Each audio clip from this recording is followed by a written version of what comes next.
Ju po hithni në kosh arin 22 karat pa e kuptuar, pajisja që duhet ta ruani, çfarë thon shkencëtarët zviceran.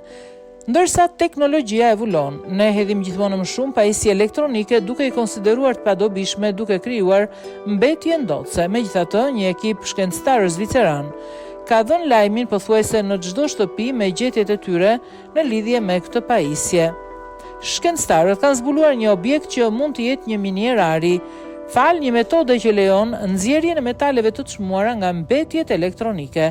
Kjo është alternativë e qëndrueshme bazuar në një metodë tashmë të përdorur në industrinë ushqimore dhe nuk rëndon mjedisin.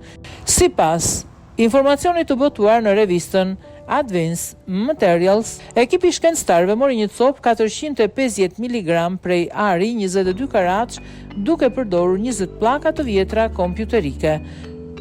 Në shumicën e familjeve, kur një kompjuter deskop zvendësohet me një laptop, një kull pajisjesh hidhet poshtë, por ari mund të merret me metodën e shkencëtarëve, duke përpunuar në kushte acidike dhe temperaturat e larta ta prodhuan një pezullim të nanofibrave proteinike. Kjo rezultoi në një xhel dhe përfundimisht u krijua një sfyngjer në bazën e tij.